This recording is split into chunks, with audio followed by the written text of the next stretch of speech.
is what happens in the territory. And most of you will go back to the territories and will become terrors to darkness. I want to share briefly, and then we will allow God to do great and mighty things in our midst. You know, the subject we are considering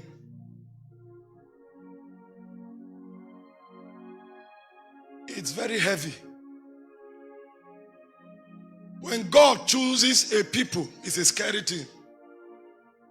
When the Spirit looks upon you and says He wants you, it's a very scary thing. Because you can't serve a spirit until you are colonized. So when the Spirit indicates interest in your life, it means your life is gone. When you gave your heart to Christ, you actually didn't give Him your life, you received His life. But when God says He wants to use you, that time He came to take your life. So at new birth, we receive the life of God. But in service, God receives our life. So when God says He wants to use a people, it's a scary thing. Because one, you lose your life. And number two, that you lose your life does not mean you will be approved of that spirit.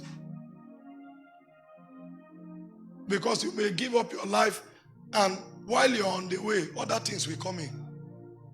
And then the life you lost will count for nothing. Because after you have journeyed for many years, you will now decide to take another route. You won't journey to the end. That one now you'll be lost. So when God comes for a people, it calls for sober reflection. And this evening, I want to show us 4 organic things that we must sustain consciously and keep as we walk with God to the end of our journey. You see, when you walk with a spirit, the norms are not the factors to consider. It is the organic things that happen within you and between you and the spirit that counts. God can be using a man mightily, and then you look around that man and see the things the man is doing, and then you photocopy it. It's good at the periphery. But when you journey with that spirit for a while, organic realities will be born in your spirit. Those things are your strongholds. The externalities are not too important. You may lose the organic realities and still be doing all kinds of activities.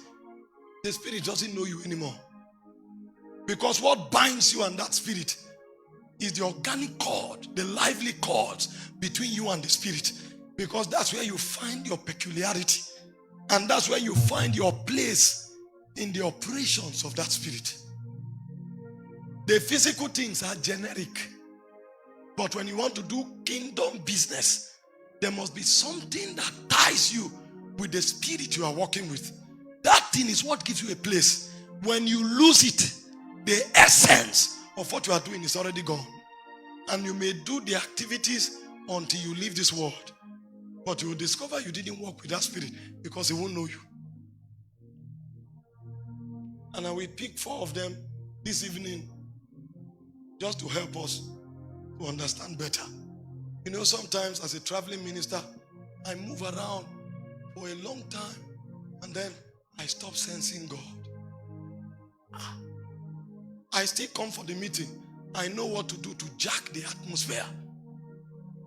People are falling, the power of God is moving, people are healed. And then I come back and tell them, I didn't ascend. And then the people, with all these things that happen with the ascend, the ascension is not about what happened. It's about the romance that goes on between you and the Holy Ghost. You will not sense it, but so much will be happening. And then people will be, hey, a great man of God. If you look at what is happening, you are gone. Because over time, when you start looking for that spirit, you can't find him anymore. Because the men that walk with God, They search for God in the spirit. You know, the Bible said in Exodus 20:21, it said Moses stepped into the deep darkness where God was. He looked for him. He could pick the movement of God any day, anytime. Israel were carried away by the power. So you came for a meeting. There was power, but you couldn't trace God. God hid himself, because what God is looking for is intimacy. You are looking for manifestation. A demon can give manifestation, but the man that can find God, you look for him until you found where he was, and you pitch your tent there.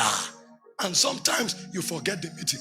That's the life of Jesus. Sometimes Jesus comes for a crusade, the people gather, and then he sneaks out through the back door, and you hear that Jesus entered into the mountain.